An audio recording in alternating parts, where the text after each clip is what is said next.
Baik, Assalamualaikum warahmatullahi wabarakatuh.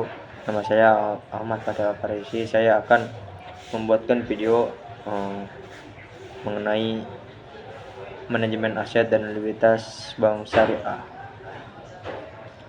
Jadi pengertian manajemen aset dan liabilitas bank syariah itu adalah proses strategis dalam mengelola komposisi, struktur, dan keseimbangan antara aset dan liabilitas bank secara syariah guna mengoptimalkan profitabilitas dan mengelola risiko seperti risiko likuiditas, risiko pasar, risiko tingkat imbal hasil tanpa melanggar prinsip-prinsip syariah. Misalnya pelanggaran riba, gharar, dan maisir. Yang kedua itu ada tujuan manajemen aset liabilitas. Tujuan utama ALMA di bank syariah dan antara lain menjaga keseimbangan antara aset dan liabilitas agar bank tetap liquid. Yang kedua, mengoptimalkan keuntungan bank secara syariah dengan memanfaatkan sumber dana dan menempatkan dana secara efisien. Yang ketiga, mengelola risiko termasuk risiko likuiditas. Yang keempat itu memenuhi kepatuhan syariah. Yang kelima ada meningkatkan kepercayaan nasabah melalui pengelolaan dana yang amanah dan transparan. Yang ketiga itu ada manajemen aset. Fungsi ALMA, yaitu beberapa fungsi dari ALMA di bank syariah adalah perencanaan dan pengendalian dana, termasuk dalam hal penyaluran dan penghimpunan dana, pengelolaan likuiditas agar bank dapat memenuhi kewajiban jangka panjang dan jangka pendek.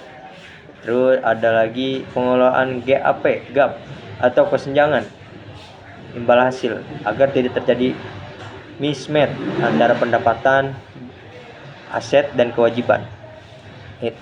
Lanjut ada manajemen risiko pasar seperti fluktuasi nilai tukar atau harga pasar aset syariah.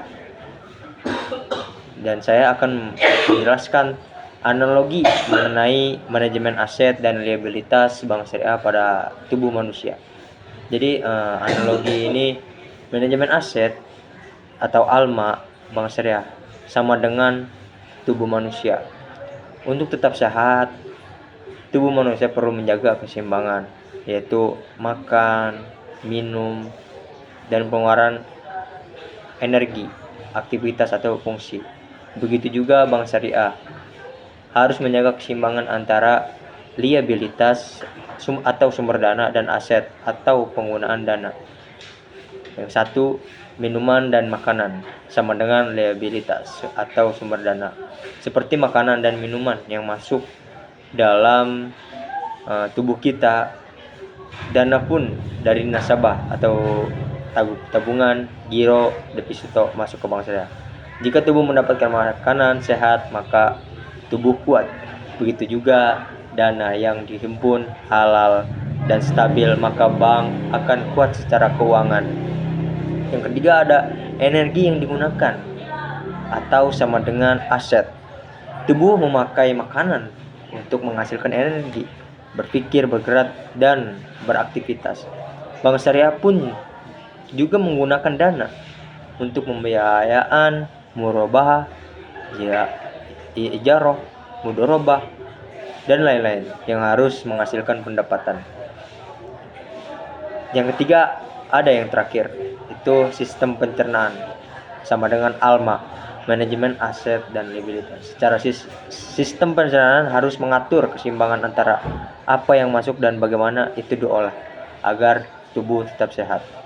ALMA juga mengatur agar dana yang masuk seimbang dengan dana yang disalurkan supaya bank tetap sehat, cukup liquid, tidak berisiko tinggi, dan tetap patuh syariah.